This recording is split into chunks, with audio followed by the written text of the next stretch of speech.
Today, joining us for the space news of the week is Brad Tucker, our astrophysicist and cosmologist at ANU.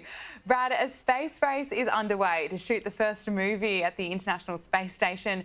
Russia is winning at the moment. What are their plans? Yeah, look, this is a very interesting one. So about 6 months ago, Tom Cruise announced that he had partnered with Doug Lindner to film and got an agreement with SpaceX and NASA to film potentially a movie on the space station. Now that timeline was slightly bumped so SpaceX could fit in a mission before. They were originally aiming for October, but then Russia said, hey, we have a space capsule and some actors and actresses. Why don't we shoot a space movie on the space station using the Russian side of the mission and the Russian rocket? That's exactly what they're now aiming to do. They have now casted an actress whose part of the role was to be able to pass astronaut training.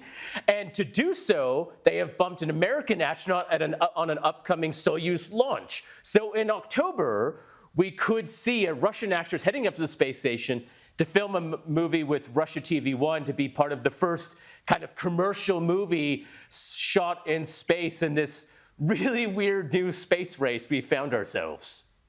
So is this just the United States and Russia getting competitive with one another, or could the new Hollywood be at the International Space Station?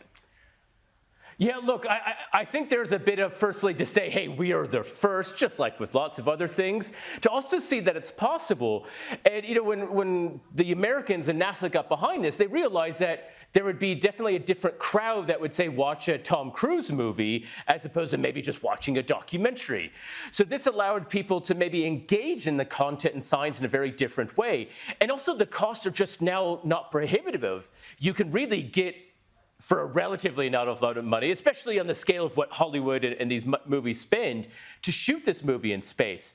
So I think we'll have to see how well these first two movies work out. You know, are people going to watch them just to say they watched the first movie? Are they actually good movies, or maybe not? We won't comment on Tom Cruise's acting. That's not why I'm here.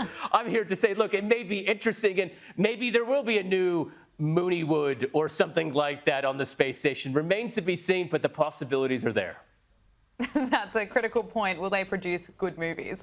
Now, we've got so much to talk about. A NASA spacecraft has detected a hum sound in space. What does this mean? Does this mean that there could be a sign of life out there? Yeah, look, this was an interesting one with Voyager. So Voyager 1 and 2 were these craft built and launched in the 70s that have now kind of gone past what we call the heliopause, the heat bubble of our sun. They're kind of going into interstellar space. And what they detected a few times is they detected these bulks or waves of plasma, as we just kind of heard that blip on our screens. And what this is the background noise of space. So empty space actually has stuff in it.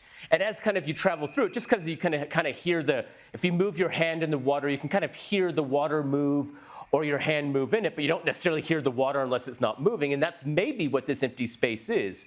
It's kind of a remarkable idea that the fact that empty space has stuff, and that this now 40, almost 50-year-old instrument is actually hearing these vibrations or energy from seemingly empty space.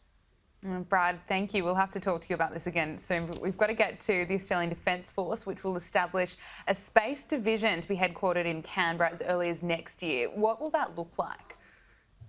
Yeah, look, you know, this is obviously heating up. We were talking about the first head of it being appointed, and now that it's actually being established, as you said, in Canberra from next year.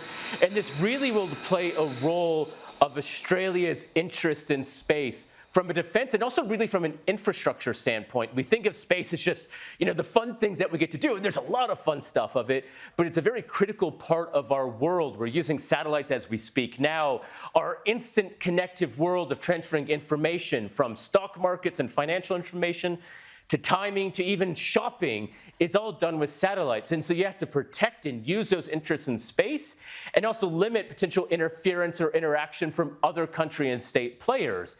And then at the same time, using that as a way of building up your capability for support on Earth in also a defense aspect. So there's a big role of this, and it's going to be something that's becoming a bigger part of militaries all around the world, that is that critical space infrastructure of maintaining, operating, protecting, and using it.